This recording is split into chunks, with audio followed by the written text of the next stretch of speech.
Alright, here we go. First time making a video for a vehicle. So we got 1966 Plymouth Sport Fury Convertible. It's a very, very nice looking car in person.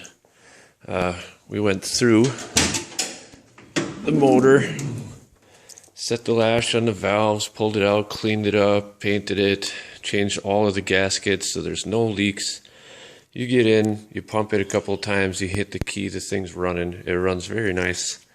I've had several of these types of cars, the 65, 66 Plymouth Furies, and this is one of the nicer ones that I've had. It's an original car, like everything's there. It has been repainted before. Someone did a restoration, I'm guessing maybe 10, 15 years ago. But it drives the best out of all these cars. Usually these cars are very boaty and they just kind of float down the road, and they tend to have a lot of play in the steering wheels, which this one's got not too much compared to some of them where I've had like a half of a wheel of turn.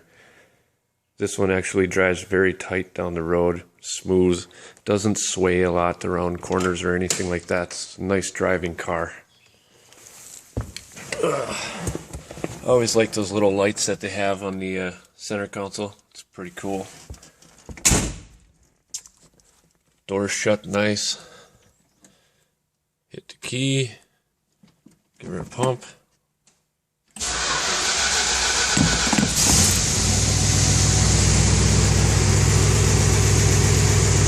Running.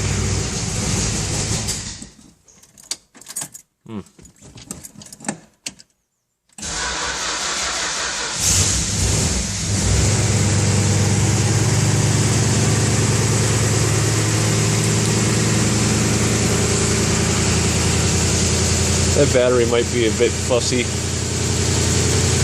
The car doesn't get driven a whole lot. We just basically put it together and cleaned it up real well.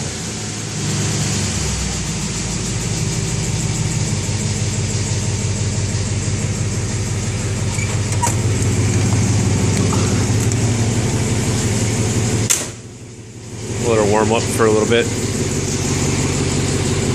Carpet looks like it's somewhat of a newer replacement that somebody might have put in when they restored the car. The tonneau cover on this thing is just gorgeous, works great. All the buttons snap real nice and tight. When I get it outside, I'll take and I'll put the top up and down for everybody. The bumpers on the car are brand new. I mean, they are mint perfect bumpers. And a lot of this trim that you see here on the car, all this side trim, all of it is in nice shape. It's not dented up. A lot of times they're just beat to death. And if anybody knows anything about these 65 and 66 Plymouth Sport Furies, is they are year specific. If you want to find trim for them, it's got to be to the year of the car. And it's anodized aluminum. It's difficult to restore. So finding one that's got nice trim on it already is a big plus.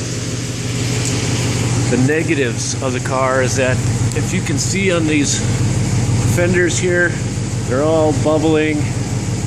The whole bottom half of these quarters would eventually have to be replaced, and the car would have to be redone at some point. And, you know, to each their own. It's like that on both sides of the car. Me personally, I don't mind the car that's a little rough, but it still looks nice and I can drive it around and enjoy it and have a good time, and you don't have to be super anal or worried about if somebody puts a little scratch in it, because it's still a work in progress. So I'm going to pull this thing outside.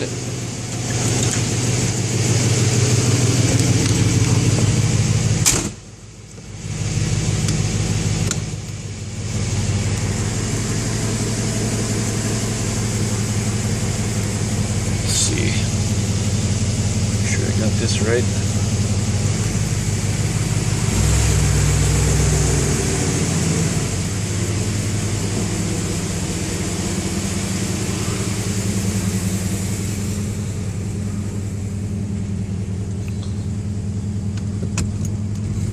Beautiful day outside today. Perfect convertible driving day. I also think when you put wheels on these cars, they really look sharp.